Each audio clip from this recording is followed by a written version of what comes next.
Welcome to Sleep and Absorb. Find a comfortable position, close your eyes, and let yourself relax. Tonight, we explore volcanoes.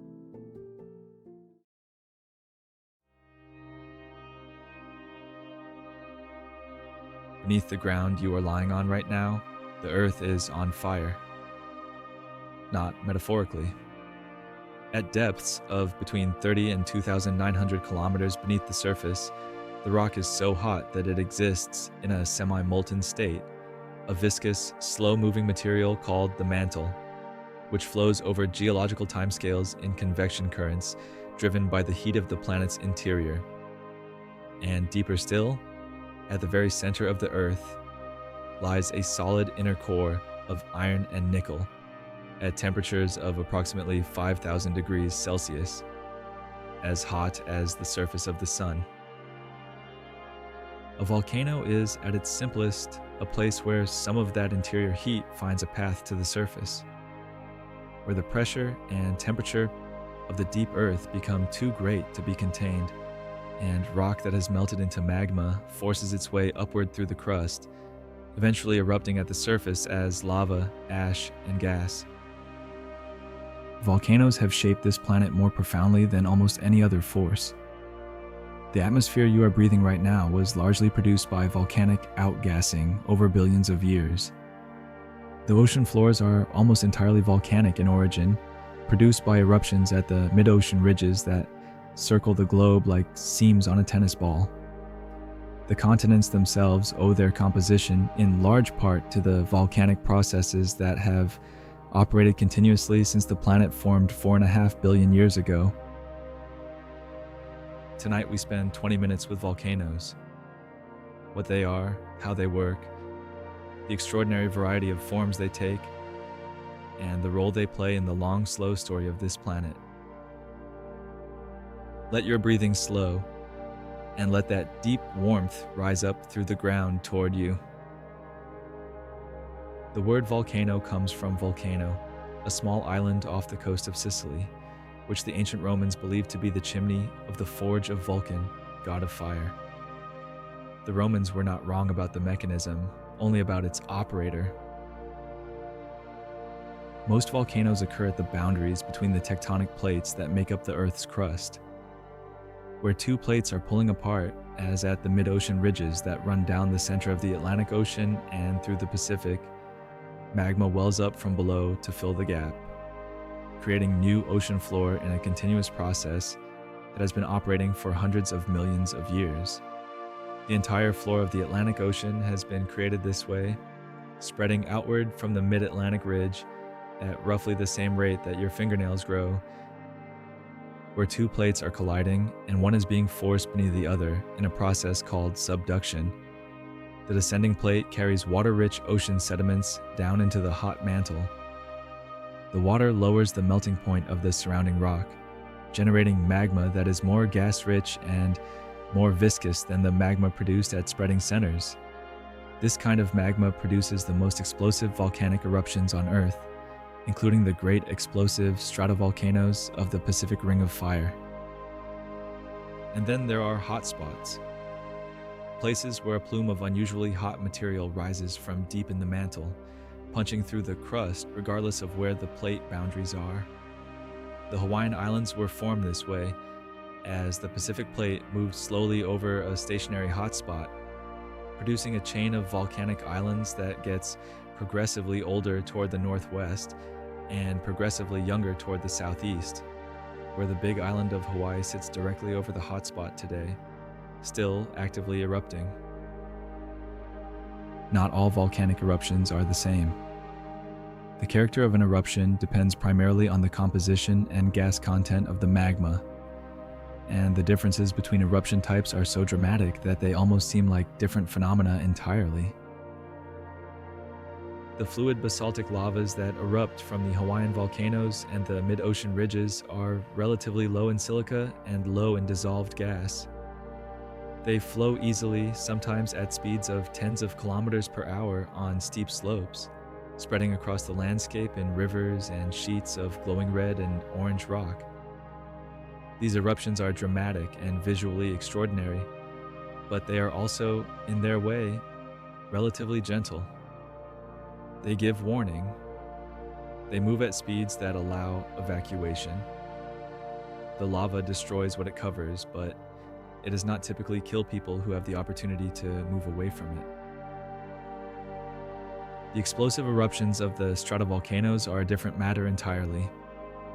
Magma rich in silica is thick and viscous. Gas dissolved in it cannot escape gradually as the magma rises and pressure decreases. Instead, pressure builds until it releases catastrophically, fragmenting the magma into ash and pyroclastic material that is blasted into the atmosphere with the force of a nuclear detonation. Mount St. Helens in 1980 released energy equivalent to approximately 1,600 Hiroshima bombs in the first moments of its eruption. The eruption of Krakatoa in 1883 was heard 4,000 to 800 kilometers away. Pyroclastic flows are among the most lethal phenomena in nature.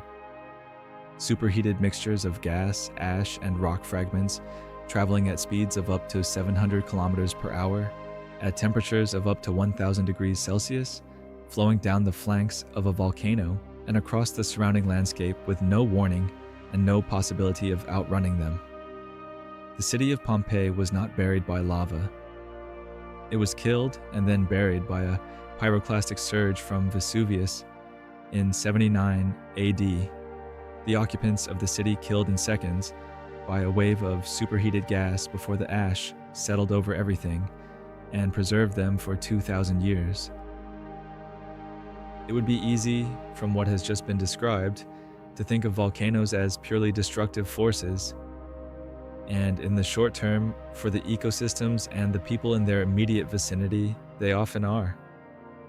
But over geological time, the relationship between volcanoes and life on this planet is not one of destruction, it is one of creation. Volcanic soils are among the most fertile on Earth. The minerals released by eruptions, especially the fine ash that can spread hundreds of kilometers from an eruption site, enrich the soil with phosphorus, potassium, calcium, and a range of trace elements that plant growth requires. The slopes of active volcanoes around the world are densely farmed precisely because of this fertility. The risk is understood and accepted in exchange for soil that produces extraordinary yields.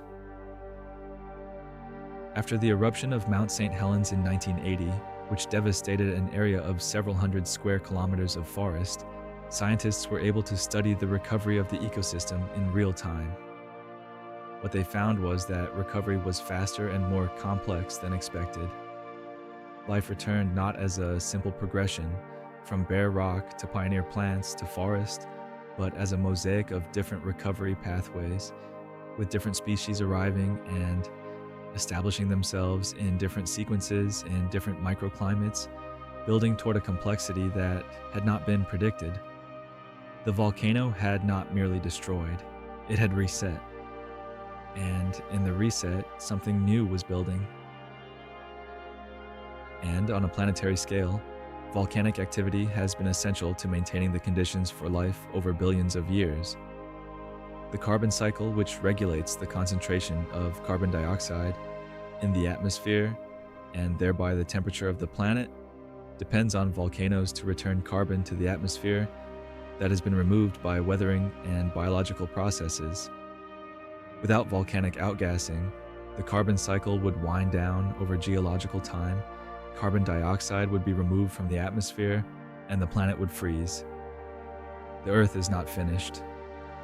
It is an active, living planet, and its volcanoes are part of what keeps it that way. Somewhere right now, a volcano is erupting. Not a catastrophic event, simply the ongoing business of the planet. Somewhere along the mid-ocean ridges, magma is welling up to fill the gap between spreading plates, creating new ocean floor in darkness, 2 kilometers below the surface. Somewhere in Hawaii, lava is flowing slowly into the sea. Somewhere in Iceland, Steam and gas are rising from fissures in the ground above a magma chamber that has been there for millions of years. The Earth is not finished. It has been geologically active for 4.5 billion years, and it will continue to be active for billions more. The continents are still moving. The ocean floors are still spreading.